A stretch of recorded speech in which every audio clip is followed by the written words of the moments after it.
Welcome to the Tyler Werner Show, discussing all the latest in Philadelphia sports. Wheeling and dealing. Could the Philadelphia Eagles and the 76ers be planning to make some blockbuster moves with trading draft picks for an all-star player at positions of need? Trade rumors are heating up, with the Philadelphia Eagles perhaps making some kind of dealing with their first-round draft pick to get Richard Sherman here from the Seattle Seahawks. And meanwhile, could a deal be done this summer with the Sixers to get Paul George from the Pacers here to help complete a Sixers lineup in the future? And finally, Flyer fans, as the season came to an end for the Flyers, tell me, what's up with the standing ovation that the team gets for a disappointing non-playoff year where the team had previously won 10 games in a row earlier in the season and yet failed to make the playoffs? That's a disappointment. I don't understand the standing ovation on the last game of the season. And now, here's Tyler Werner. Yes, ladies and gentlemen, it is Easter weekend, Friday edition of the Tyler Werner Show here. As we, again, Easter weekend, hard to believe it's the middle of April already. That we're now, well into Phillies season after the Phillies struggle and get swept by the Mets in a 3-game series. Coming up, they got the Nationals, a 3-game stint here, and then, back to the Mets for another rousing series with them, so Phillies with their struggles. Flyers season shutting down this week, as well as the Sixers season coming to a close as well. Again, we got trade talks. Paul George, perhaps? Anybody trading for him to bring him here from the Indiana Pacers? Apparently the Sixers have tried it before, or considering trading for Paul George before the trade deadline. We'll get into it. Is the jury still out, perhaps, on Howie Roseman perhaps making some kind of wizard-like move under the tight salary cap that they have to bring a cornerback here, an all-pro cornerback? I wouldn't bet on it. I wouldn't bet on that happening at this point, but nevertheless, it's still talk-worthy because that is the number one position of need for the Eagles here, and we'll talk about it. And we'll also talk about Tony Romo. Yes. Who, of course, is retired now from the NFL, and as many joked, he's already hurting himself making his way into broadcasting. No, but is going to replace Phil Simms. Yes, Phil Simms is going to be replaced. And Tony Romo supposedly is going to be moved right in to his spot covering football with Jim Nantz, calling games. That to me is a little outrageous.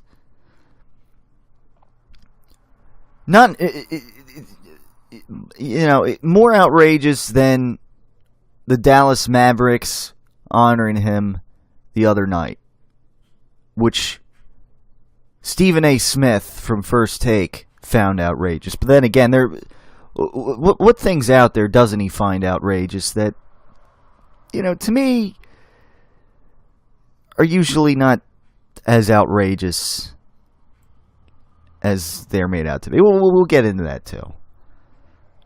A lot of things to talk about on this edition of the Tyler Werner Show as we are inching our way closer and closer to the NFL draft. Just a couple of weeks away. And, again, we're moving into NHL playoff season without the Flyers, moving into an NBA playoff season without the Sixers, but maybe next year we'll feature the Sixers. Look at it that way. As the process is starting to come, around eventually.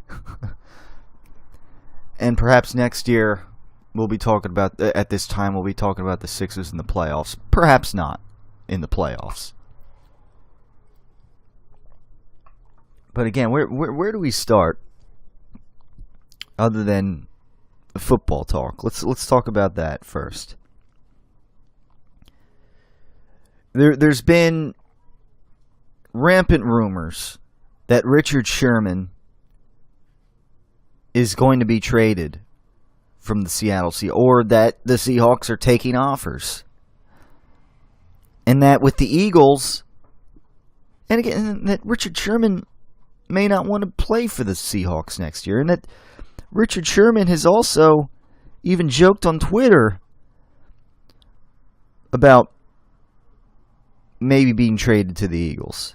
In fact, let me get that up here. I didn't even see this.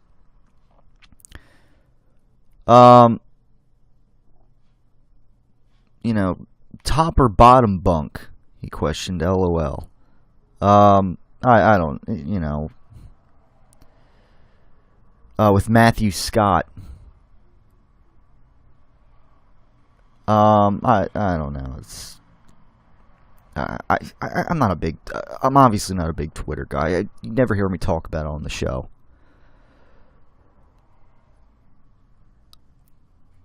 I mean, it's, it is what it is. But anyhow, Richard Sherman, 29 years old, maybe has 2 or 3, maybe 4, but I wouldn't stretch it that far. Good years left of football. All right? Mediocre? No, not mediocre, but good years left of football in them. We've talked about the Eagles drafting a cornerback with their number 14 pick, or maybe in the second round still getting a good one. We've talked about, we've talked about that. We talked about them getting a running back here, which they can draft with one of those first couple of picks in the draft too, and improve that position. And hopefully get a guy here for several years that can carry the load.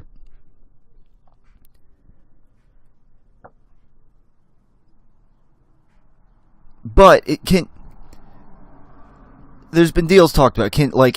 First of all, he's making $11 million, which, for a couple years still, which is, relatively cheap for a shutdown cornerback in the NFL.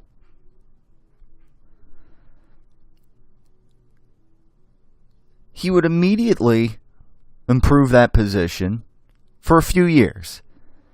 The knock against this deal, which some Eagle fans have had reservations about, is that, well, you can draft you can draft a cornerback who might not be ready to play and start and be a shutdown cornerback right away, I would argue, but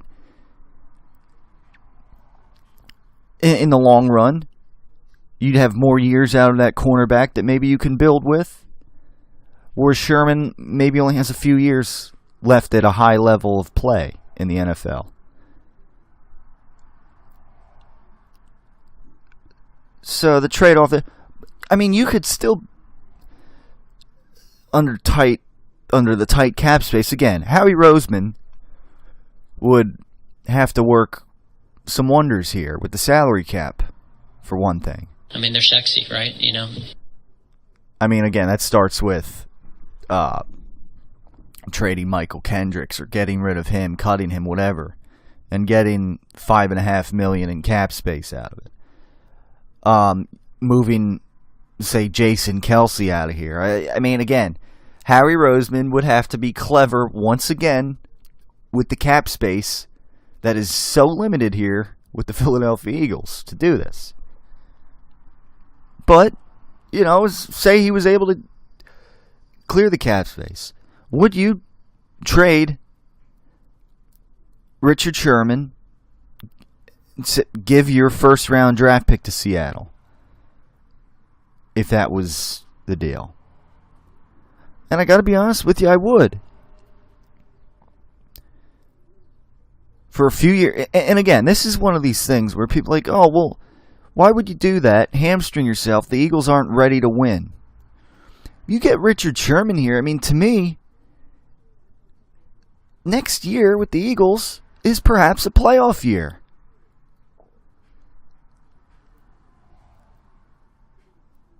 And we've seen, and again, a few good years out of Richard Sherman you could get. High level of play. This Eagle, I mean, you saw last year with the Dallas Cowboys. Now, I'm not saying the Eagles are going to be able to get another Ezekiel Elliott in this draft. I mean, in the first round, even if they have their first round pick, they're not going to be able to do that. They're not going to be able to get necessarily an Ezekiel, but they could still fill a position of need. You got Carson Wentz here. He's got a significantly improved receiving core. Say you have Richard Sherman on defense. That improves that. You still have holes on defense, but you have some pieces. You have a shutdown cornerback for a few years. That helps.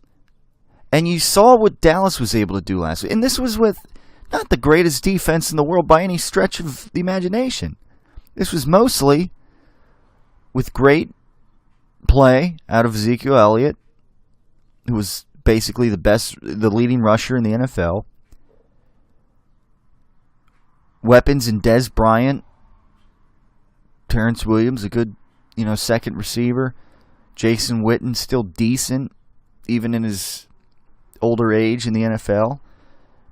And great play out of Dak Prescott. They had a kind of a lightning in the bottle year. Went 13-3. Had home field advantage. Kind of blew it against Aaron Rodgers and the Packers, but, nevertheless, they had a very legitimate chance at winning the Super Bowl. And who's to say with with Richard Sherman brought in here, the Eagles next year maybe, who's to say they can't maybe win 11 games? If that kind of move is made. I don't think that, and who's to say with 11 wins, you can't get hot later in the season. You make it to the Super Bowl. Falcons, they were an 11-win team. They got hot, made it to the Super Bowl. They were a second seed, but still.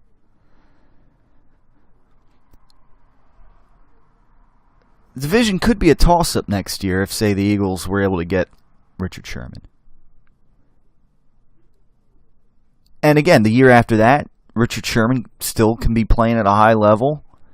Maybe the Eagles can be even better. They have another piece or two in the mix. I don't know.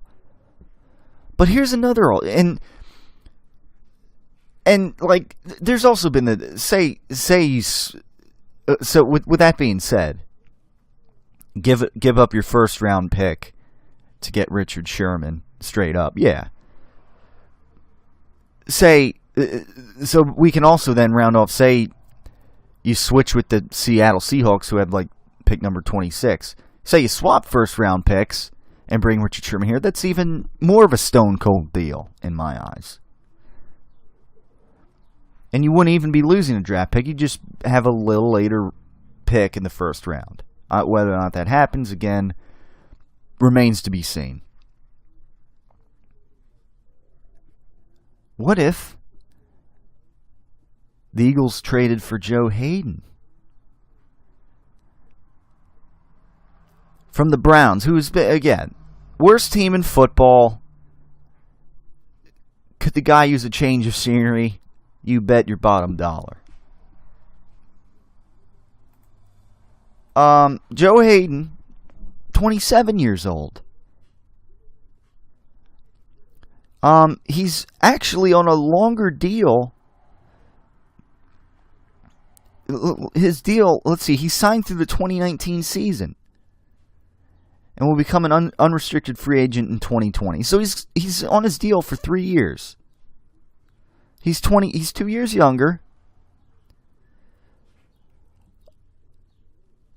and would ultimately be a little cheaper, actually. Still have to create some cap space. But Hayden has no dead cap space. He has no dead cap. His entire contract would be off the books.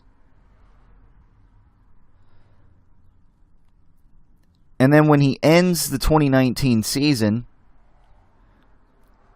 he'll only be 29, the same age Sherman currently is.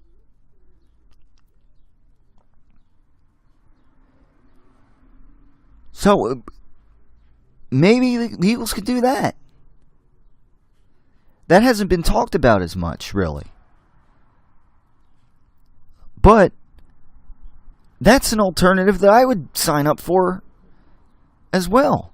And again, he'd be younger than Sherman is. And he's kind of lost in the woods, so to speak, over in Cleveland, the worst team in football. To be fair, his play, it hasn't been as good the last couple of years. And again, it certainly doesn't help when you're playing over with the Cleveland stinking Browns. 27 years old. He'll cost less than Sherman. So, and the Browns, they like to be stupid. It'd probably be easier to trade to get Joe Hayden here than to get Richard Sherman. And, I mean, to me, you could make a case Joe Hayden is, at nearly the same level as Sherman. He's just been hampered the last few years with an absolute dumpster fire that is the Cleveland Browns. So, sign me up for that. We'll talk more about it. I do this. You can still get a running back. You can still get a cornerback that can be groomed under one of these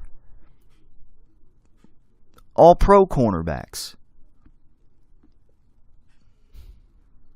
I mean, maybe, again, Hayden, maybe not the last couple of years in all-pro, but you get the gist of what I'm saying here.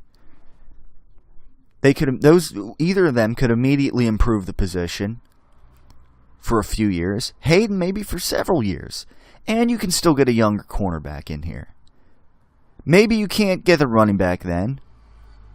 Or vice versa. Maybe you can't get a corner. You can always maybe get one the next year. And still have one side locked up. Which in turn may help the others, again. You can double team on the other side. With the lesser cornerback. It works either way.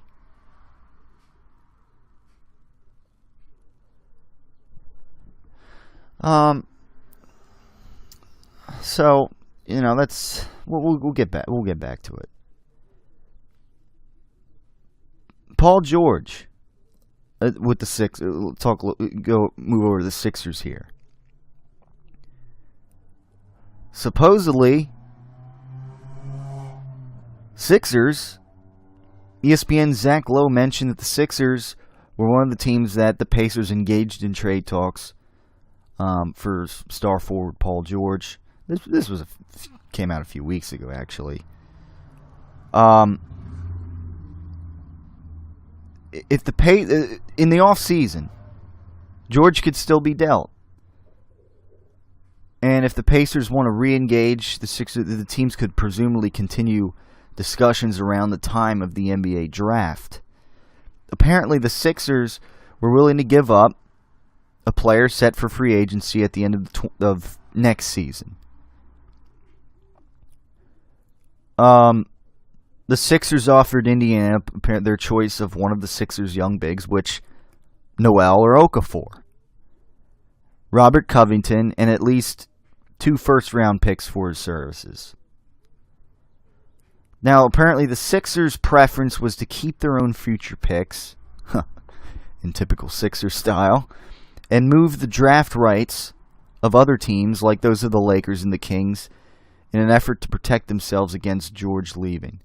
However, the Sixers were not turned off by George's reported preference to play for the Lakers and believed they could sell George on staying with the Sixers long-term by enticing him to play with their promising core players. As a result, their own picks beyond the 2017 draft were not untouchable, per sources. So the young bigs, again, refer to Okafor and Noel. Noel's out of here. Okafor's still on the roster, though, and is likely to be traded at some point. Thus, that deal, Covington, Okafor, and possible future lottery picks. But you're talking about Paul George, an all-star talent. He's only 26 years old. Several high-level years left of play ahead of him. Fill position of need, small forward. So, again, trade talks. Now this, again, come back into play around the NBA draft time. So, but again, it's a talkable subject even now. Especially after the Sixers played the Pacers earlier this week. And we had a little bit of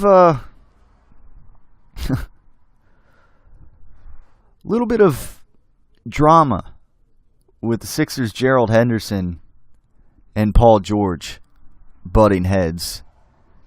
And Paul George very critical about the officiating. So we'll get into that on the other side.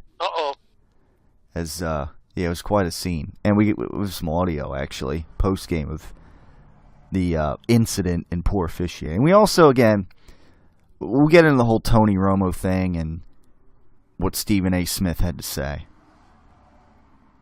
Some audio of that as well, because there were, again, an interesting subject that has been widely talked about and debated since occurring the other night. Stay tuned for more right here on the Tyler Werner Show. We shall return right after this. What defines the perfect ball? It's not just about size when it comes to Brady and Belichick's slow-cooked Italian meatballs. I've handled dozens of balls over the past week. We prepare our balls over time. The texture of the balls is very easy to identify. And that slow-cooked texture is one of the qualities that make Brady and Belichick's meatballs stand above the rest. But it's also Brady's unique rubbing process that only he has the authority to perform. When I pick those balls out, to me they're perfect. I don't want anyone touching the balls after that. I don't want anyone rubbing them. To me, those balls are perfect. Once the balls reached an equilibrium, we're down to the rubbing process. Brady and Belichick's slow-cooked Italian meatballs. When you're looking to make it a pasta night or doing a little catering, like Brady would say, to me, those balls are perfect. Hi there, I'm Hank Hill. Well, I'd like to tell you what Strickland can do to meet your energy needs. You see, at Strickland, the customer comes first. It's kind of interesting, the word customer begins with C-U. Well, we don't see you as just another sale, but as a member of our team. I thought you might enjoy 7.5 gallons of pure premium propane. Strickland Propane, the customer comes first.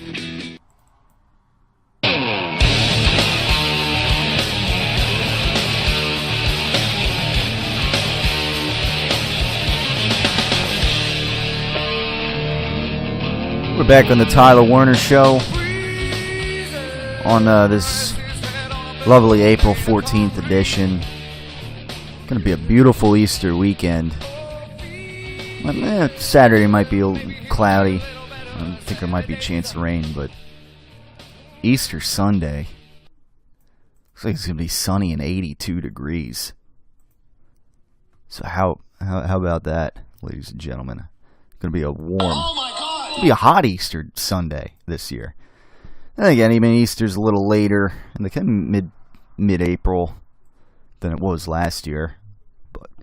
But anyhow, Paul George, the other day, very unhappy with Gerald Henderson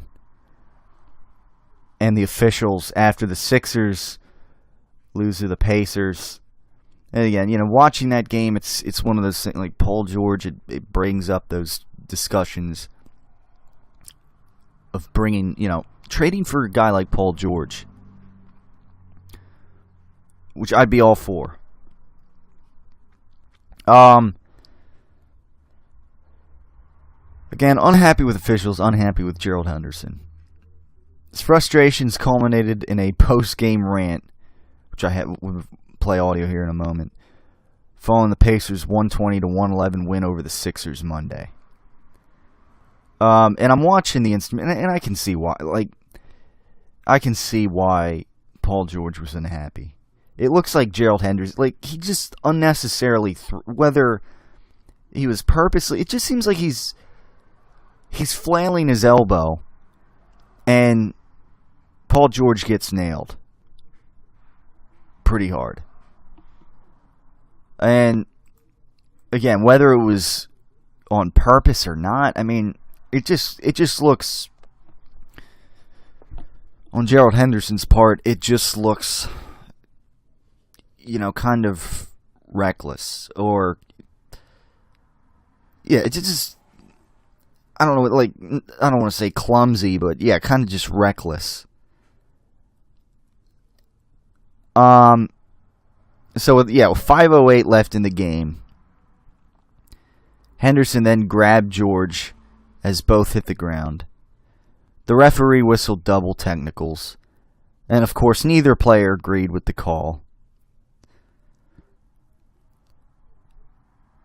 George plans to ask the league to review his technical fouls. He claimed he didn't retaliate at all in the first foul. And then, with 3:19 remaining, though, he appeared to deliver an elbow to Henderson's back as they ran down the court. On the same possession, Henderson drove to the basket against George. And again, he threw an elbow on the way, making contact with George in the neck. Henderson was issued a flagrant 2 foul and automatically ejected. George also was whistled for a technical, his second, and tossed.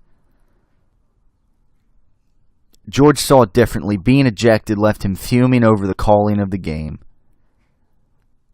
Henderson downplayed the fouls, citing the competitive nature of the matchup, and he gave credit to the All-Star who led all players in the game with 27 points. All right, here's the audio of George Henderson post-game,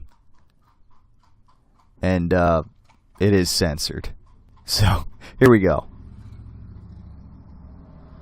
It's just physical, whether it's dirty or not, just what happened that led to the altercation of the elbow. Y'all know how I feel about the officials, and tonight I really have been thinking. Been warning him all night what he's going to do, stuff he's doing, and they allowed this to go. He was throwing jabs, throwing punches at my stomach all night, and I didn't retaliate until late in the game when they wouldn't do about it. So he pulled me down, I get double tech for doing nothing, and then throw an elbow at my neck, I get another tech for nothing. So really don't have no respect or no nothing's there for officiating. Did they give you the explanation before you left the court? The official? No. It was physical all night, and again, they didn't do nothing after I've warned them a couple times on what's going on. They did nothing about it. Nothing about it. Paul, did anything happen in between the first foul and the second foul with Gerald when you got knocked down and then when he threw the elbow? Was there any back and forth or anything? No, I didn't retaliate at all. I didn't do anything to it.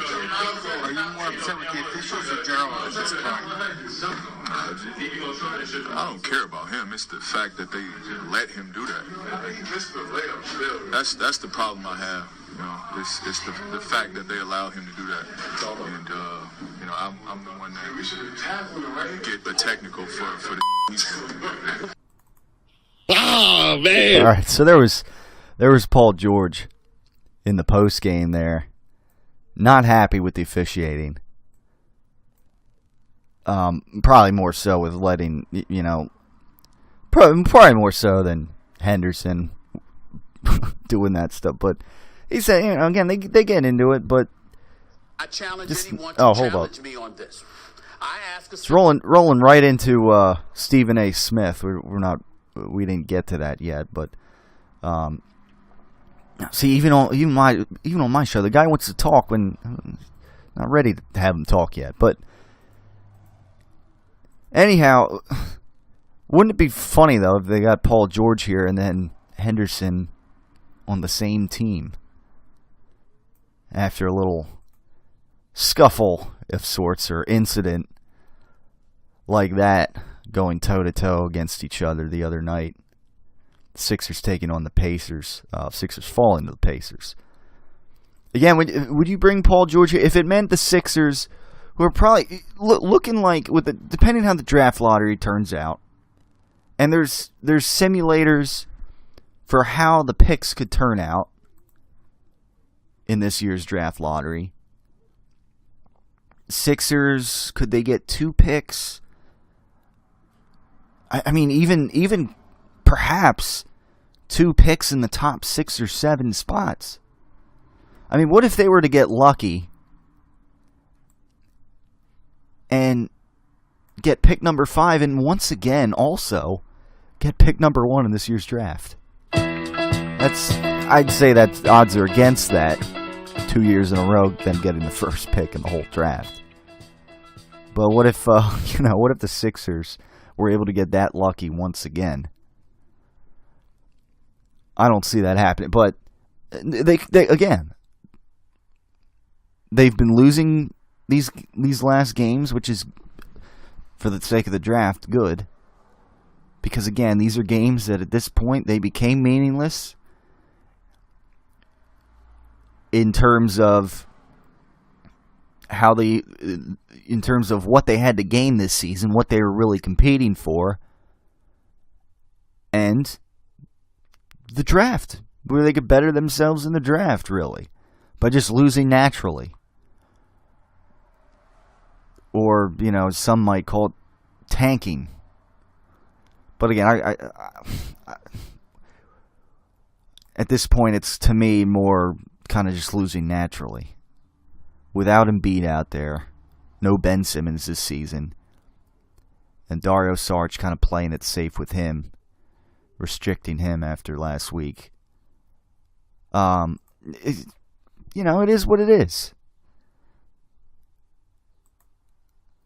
But if, again, this kind of goes counter to the grain to what we're kind of used to seeing with the Sixers, where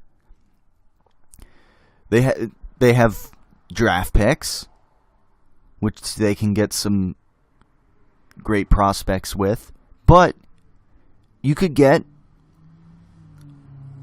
a very good player, Paul George here, an all-star player, small forward, and for several years at a high level, have that position of need here. With Ben Simmons, with Joel Embiid, with Saric. That's a solid lineup right there. That's very good. And if that, if that, say the Sixers, they have the 3rd and the 8th pick or whatever, forget those picks. If you can get Paul George here, do it. In that case, if they were to get lucky and say somehow they, first and 5th pick, that might be tougher to deal away. But again, I mean, Paul George, he'll be a known commodity that you bring right in here and will pan out for you. I'd do it.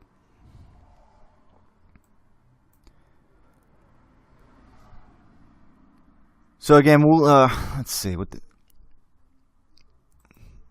we'll get in a little bit of the Tony Romo talk on the other side. I just want to say though, with the Sixers, or I'm sorry, we just talked about this with the Flyers. Last game of the season. All right, the building's packed. You know, good for them. Good last effort of the season or whatever.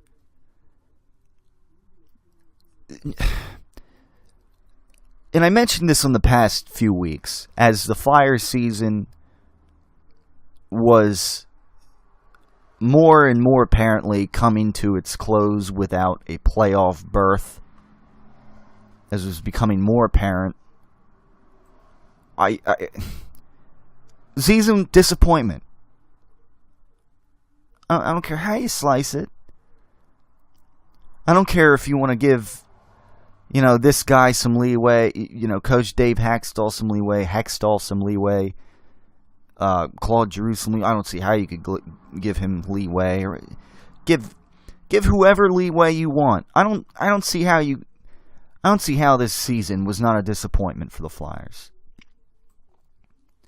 And how fans shouldn't be disappointed. But apparently they weren't. And apparently, I don't know, apparently Flyer fans, it's like they don't have balls to demand better. Now, I wasn't at the game, nor did I watch the game the other night to close down the season at the Wells Fargo Center, but apparently after the game, the fans in the building gave the team a standing ovation, with the Flyers players, kind of tipping their sticks to the fans. And that's all well and dandy, the players are going to do that. But if I were in that building, well, first of all, if I had tickets for the game, I'd be like, do I really want to go? I mean, my ticket has been devalued for one thing because they're not competing for anything at this point. If I had a ticket for that last game of the season, I would have thought, with the trajectory of this team, with last year at least being in the playoffs, I would have thought that the trajectory of this team would have been upward. That if anything, at least the Flyers would be in the same area of making the playoffs, that they would have had a spot clinched by that point, and that maybe they would, it would have been for a higher seed, or they would have been competing for something at that point. Well, they weren't competing for anything. And if I had a ticket, seeing that my ticket would have been devalued like that, I wouldn't have been happy. I would have been less inclined. I would have been kind of disappointed going there. Like, oh, gee, initially, I had a ticket to this game, maybe thinking that, they were going to be competing for something. Well, they weren't. And it's kind of the same theory if, say, like, the tickets came up out of nowhere. Where it's like, hey, Tyler, got a ticket here for the Flyers. You want to go?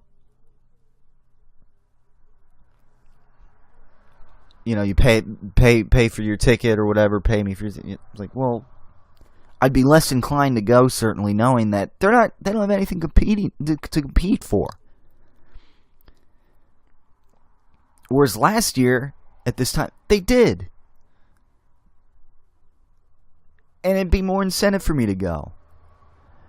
And if I had a ticket, it'd be more incentive for me to hold on to that ticket and go to the game. I'd be hard-pressed to, like, do I want to go? Or maybe sell this ticket to somebody else? I don't know. Because when you have nothing to compete for, it's like the Sixers, when they've had nothing to compete for, fans don't show up and buy tickets. Or the tickets get sold for a much smaller price. But no, with the Flyers, no. The fans, they give them a standing ovation. I wouldn't be getting a standing ovation if I was even at the game. Be like, standing ovation for what? What did they accomplish this year? Why should we be giving them a standing ovation? It's like, all right, that's a wrap on the season. No playoffs. Good job, boys. They're like, well, what? I'd just be like, all right, that's it. Season over. They didn't make the playoffs. It was a disappointing season. I'd be there like, what does everyone give them a standing ovation for? Like, yeah, you didn't make the playoffs this year, even though last year you did. You took a step back this year. You had a 10-game winning streak earlier in the season. And you're the only team in NHL history to do that and then not make the playoffs later on. I agree. That's really what it boils down to me. So I don't get the standing ovation with the Flyers fans. Come on, I mean, be a little more demanding of that. This team hasn't won a cup in over 40 years. And for the most part, this has been a city of losing. It's time, demand more.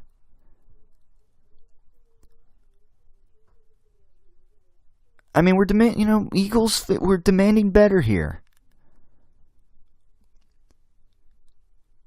The Sixers, we're demanding better. I mean, we're patient because it seems like they have a process in place. Like they're building for a championship team. But the Flyers, I don't know if they're doing that. And here again, they're taking a step back this year. After last year looking like they were taking a step in the right direction. So therefore, that's disappointing. And that's really what I have to say about that with the Flyers. The standing ovation that this Flyers team got. A disappointing year for the Flyers. And we're going to give them a standing ovation after the last game after not making... I don't get it. I really don't. So... Loser! You're a loser! Are you feeling sorry for yourself? That'd be me. Maybe that'd be me. All right, it's the Tyler Werner Show. We'll be right back after this. On the other side, we'll be talking again the whole Tony Romo thing. Fill in the shoes of Phil Simms. Fill in his shoes, partnering up with Jim Nantz. I don't think he deserved it.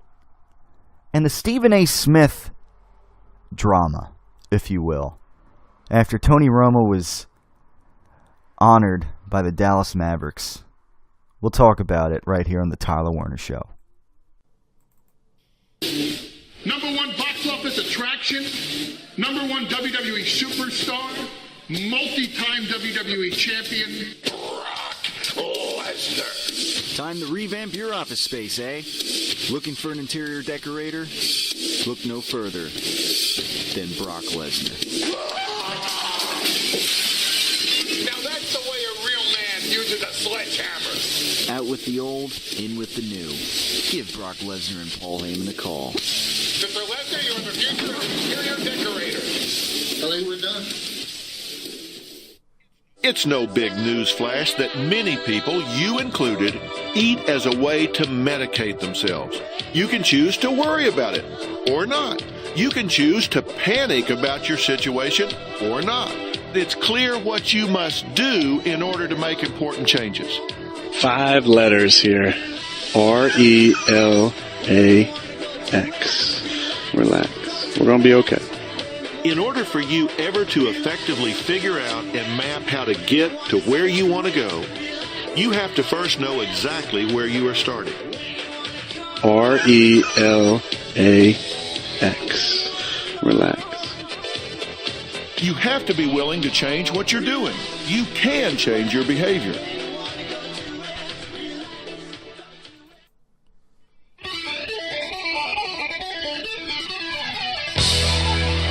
And we return on the Tyler Werner Show on this Easter weekend edition, I guess you could call it, as the big day is this Sunday. Have some, entering the NHL playoff action, the NBA playoffs action soon, of course. And yeah, the NFL draft is just a matter of a couple weeks away, and we're certainly looking forward to that and what the Eagles are going to be doing. I mentioned before the break, get into this Stephen A. Smith thing of wondering why black athletes aren't treated like Romo. I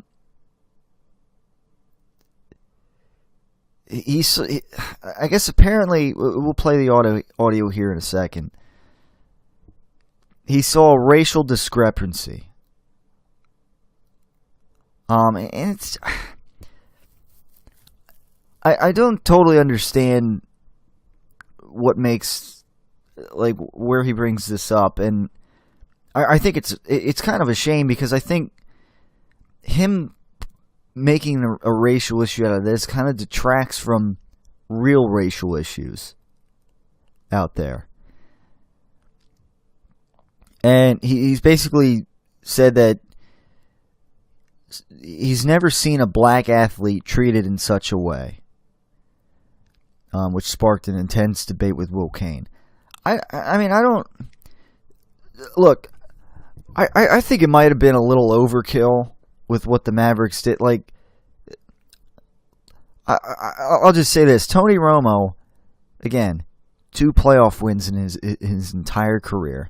And you can tell me all you want about, he has this stats and this many regular season comebacks, and some of those years when the Cowboys were 8-8 3 years in a row without Tony Romo, they might have only won 3 games. Great. Mind you, Tom Brady, who he hasn't had the greatest rosters at various times in his career, he'd do just fine, wouldn't he? Not to mention Brady actually is able to stay healthy, unlike Tony Romo. To me, those balls are perfect.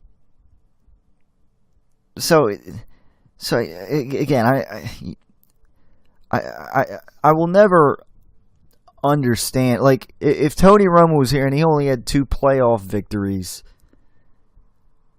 that to me would be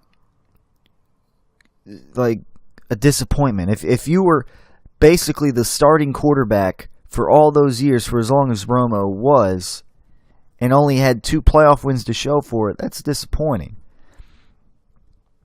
And when the Cowboys were 13-3, I think it was the first year when T.O. was over there. If you do recall, the Cowboys were 13-3. They had home field advantage, and they were a one and done in the playoffs that year. It's really unfair. Yeah, and then that's it's my team. Hence the T.O. It's my quarterback.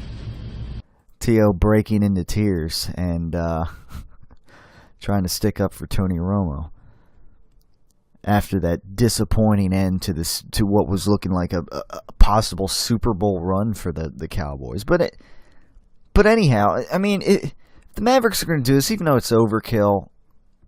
Whatever, knock their socks off. I don't by any means think this was a racial thing, though. And if you ask me, Michael Jordan, I got it, greatest NBA player ever. I say this to Stephen A. Smith. Michael Jordan, he was able to just go right in and play professional baseball without, paying any dues. Okay? Because I know also Stephen A. Smith brought about Tim Tebow and how he's getting all this attention in the minor leagues of baseball. How's he, whatever. He's hitting home runs and that's all well and good. And what Tim Tebow, what Michael Jordan was to basketball, was and is to basketball, obviously Tim Tebow is not that to football. But at the same time, Michael Jordan, he was just able to just go right in and play professional baseball when he wanted to. So this thing with Tony Romo, it's not like he's suiting up and playing for the Dallas Mavericks. It's just a little one-off night. And again, I think it might have been a little overboard because I think, again, Tony Romo, he's got 2 playoff wins to his name. And I think he's got some great stats, but at the end of the day, he left a lot to be desired. So, nevertheless, let's get to this audio. Stephen A. Smith, again, kind of just overdoing it again. And this is kind of one of the reasons I don't like the whole first take concept, because whether it's him and Kane or him and Skip Bayless during the years, it's just to me it's just a show where they purposely disagree and offer some radical opinions and thoughts. And I thought this was a little radical out of Stephen A. Smith in regards to this whole scene with Tony Romo and the Dallas Mavericks honoring him the other day. I challenge anyone to challenge me on this. I ask a simple question. Do you know of any black athlete that won just 2 playoff games, didn't have any kind of postseason success whatsoever, that gets celebrated like this? Do you know who that person is? Because I don't know him. I've never seen it. Usually there is a requirement to have a strong level of success in order to garner the kind of celebratory atmosphere and ambiance. Well, do you know any athlete, Stephen A.? Let me ask you this. Let's leave race out of it just for a moment, then we can bring it back in. I can't think of any other athlete that's been treated this way. Fair enough. And this guy happens not to be a black athlete, and so then we can make that point. But I also can't think of another white athlete, maybe it exists off the top of my head, I can't think of one, who is feted to this extent, considering they really did have very modest success. We'll get to that in a moment. Wait a minute. I was getting ready to go to Tim Tebow route, okay? So therefore, I kind of disagree with that. But the point is that as an African American, I'm telling you, these are the kind of things. I'm basically enlightening y'all to the fact that these are the kind of things. Let me finish. I'm enlightening you about the fact that these are the kind of things away from the white community, that when folks in the black community huddle amongst ourselves and talk about things and talk about discrepancies, it's the kind of stuff that irks us, because we know that those are the kind of things that are not reserved for us. Sports is supposed to be the closest thing to a meritocracy. Where is it here? I'm not blaming the Mavericks or anybody else. I'm not blaming Tony Romo. It's not his fault. But it's a reality. I'm going to preface this with, you know me, you know I respect you, yes? Yeah, go ahead. No, but seriously, you know I respect you. I said yes. I'm waiting to hear what you have to say so I can respond. What you just said was so much nonsense and so much junk. To make this racial is so far beyond the pale that it makes real racial issues hard to pay attention to. It detracts. Hold on, Stephen A. It detracts. And I'm going to explain to you why. We can find other athletes who have been celebrated by the city in which they played. Some of them didn't win championships. I'm sure that Dan Fouts' relationship with the city of San Diego is pretty deep. And matter of fact, if you need a black athlete who didn't win a championship and has a deep and lasting relationship with the city, I'll stay in the same city and give you Tony Gwynn's relationship with the city of San Diego. The point of this Romo thing was about his relationship with the city of Dallas. Now, Romo showed one thing that fans need as much as championships. The one thing, Stephen A., loyalty.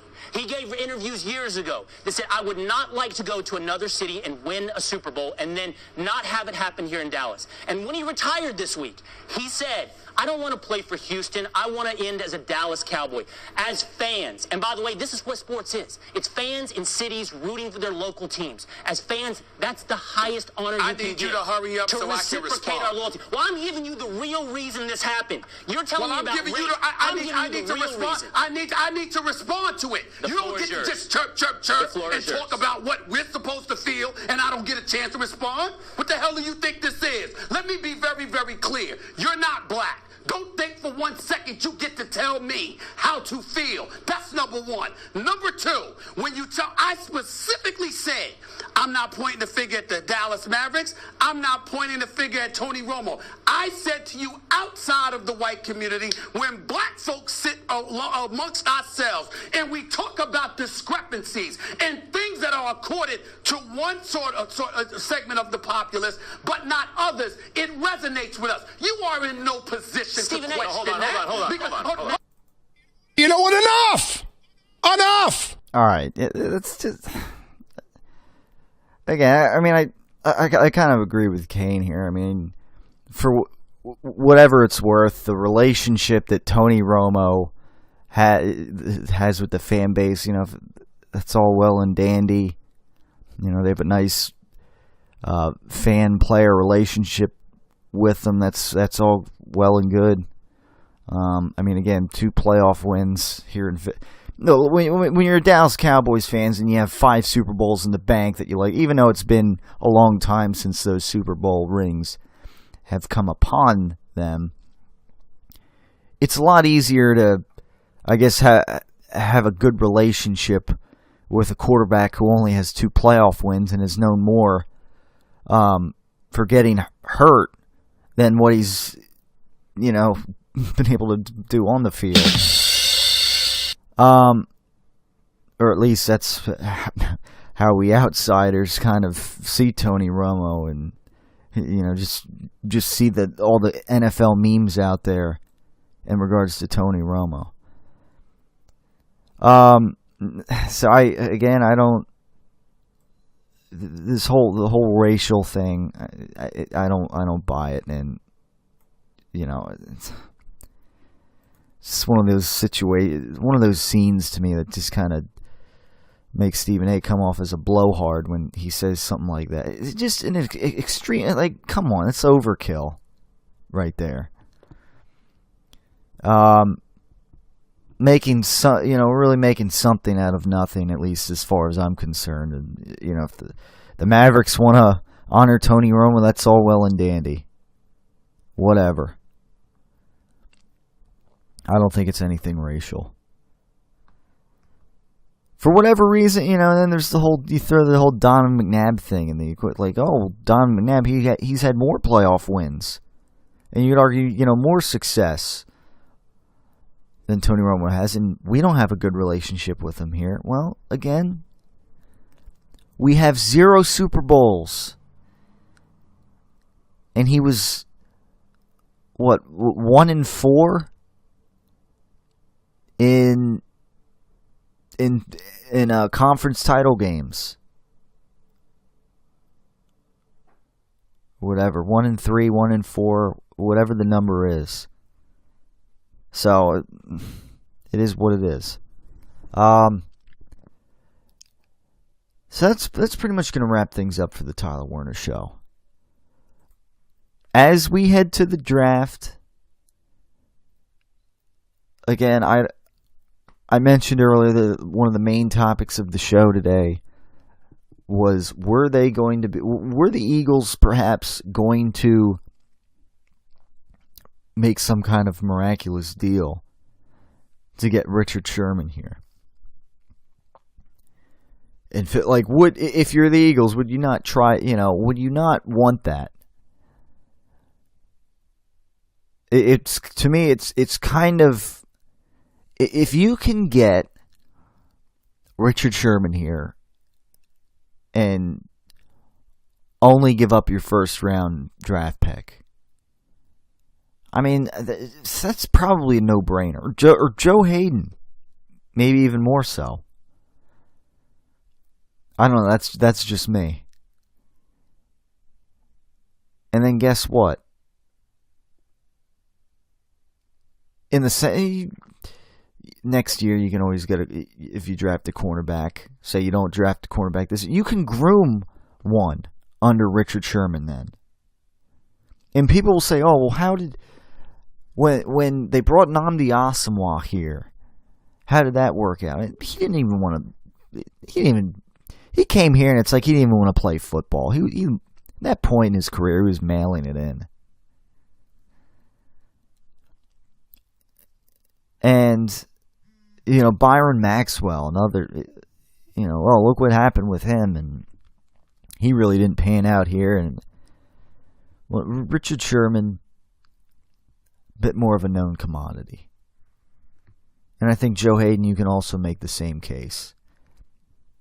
Even though he's been in a vicious cycle of playing with a dumpster fire Cleveland Browns team. So, yeah, I'm not expecting any of this to get done. But could you imagine if some kind of, something was orchestrated like that? I'd be all for it.